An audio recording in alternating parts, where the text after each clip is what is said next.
जय हिंद दोस्तों। आज हम लोग इस वीडियो में क्लास 9th फिजिक्स चैप्टर 1 विज्ञान और मापन इसके अति लघुत्तरीय लघुत्तरीय और प्रश्नों को सॉल्व करने वाले हैं।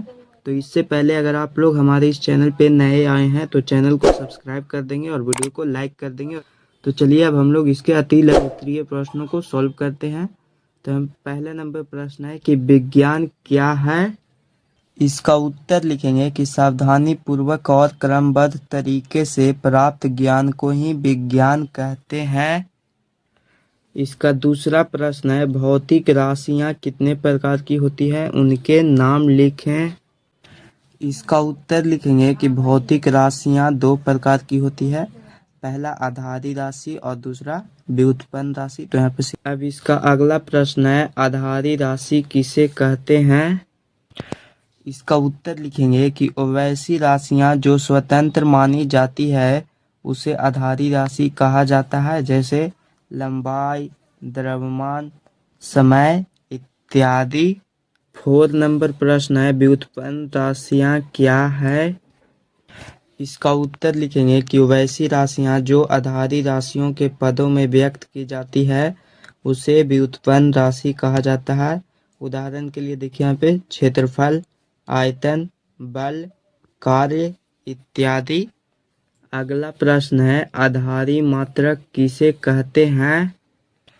इसका उत्तर लिखेंगे कि वह मात्रक जो किसी अन्य मात्रक पर निर्भर नहीं करता है उसे आधारी मात्रक कहा जाता है।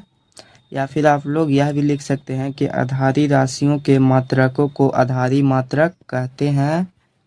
6 नंबर प्रश्न है मात्रकों की पद्धति से क्या तात्पर्य है।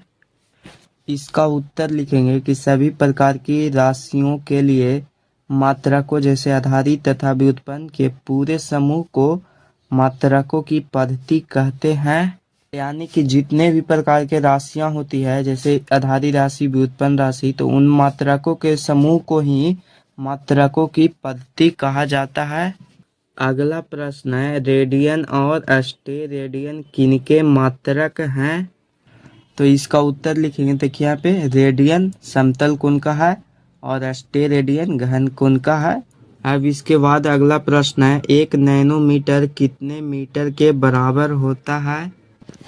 इसका उत्तर लिखेंगे कि 1 नैनोमीटर 10⁻⁻9 मीटर के बराबर होता है। अब इसका लास्ट 9 नंबर प्रश्न है प्रकाश वर्ष क्या है।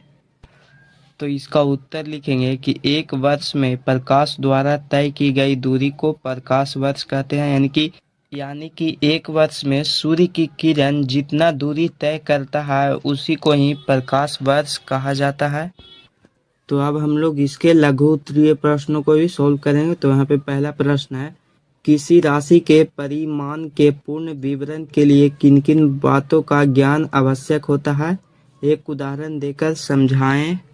तो इसका उत्तर लिखेंगे देखिए यहाँ पे कि किसी राशि के परिणाम के पूर्ण विवरण के लिए निम्नलिखित 2 बातों का ज्ञान आवश्यक होता है। पहला एक मात्रक जिसमें राशि को व्यक्त किया गया है और दूसरा एक संख्यांक जो यह बताता है कि दी गई राशि में वह मात्रक कितनी बार शामिल है। उसके बाद लिखेंगे कि किसी राशि की परिमाण उसके मात्रक के साथ तुलना करके ज्ञात किया जाता है। उदाहरण के लिए तो यहाँ पे देखिए उदाहरण के लिए कि जब हम कहते हैं कि किसी टेबल की लंबाई 2 मीटर है तो इसका अर्थ है कि 2 मीटर स्केलों को एक सीधे में सिरे से सिरा जोड़कर रखने पर वे टेबल की लंबाई के तुल्य होंगे। अतः टेबल की लंबाई का परिमाण है 2 मीटर बराबर 2 गुना 1 मीटर। यानी कि जब हम लोग बोलते हैं कि किसी टेबल की लंबाई 2 मीटर है तो उसको मापने के लिए हमारे पास 1 मीटर का ही स्केल होता है, तो उसको हम लोग 2 बार मापेंगे तो उससे 2 मीटर टेबल की लंबाई मापी जाएगी, यह बतलाता है।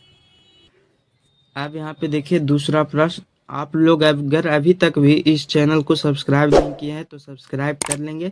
इस चैनल पे आपको चैप्टर बाय चैप्टर 9th और 10th का सभी सब्जेक्ट का वीडियो मिल जाएगा। दूसरा प्रश्न है आधारी और व्युत्पन्न राशियां किसे कहते हैं, इनके 2 उदाहरण दें। तो देखिए यहाँ पे सबसे पहले हम लोग आधारी राशि का लिखेंगे कि वे राशियां जो स्वतंत्र मानी जाती हैं जिन्हें आधारी राशि कहा जाता है, जैसे कि उदाहरण के लिए लंबाई, द्रव्यमान, समय। उसके बाद व्युत्पन्न राशि का लिखेंगे कि वे राशियां जो आधारी राशियों के पदों में व्यक्त की जाती है उन्हें व्युत्पन्न राशि कहा जाता है। उदाहरण के लिए क्षेत्रफल, आयतन, बल, कार्य इत्यादि।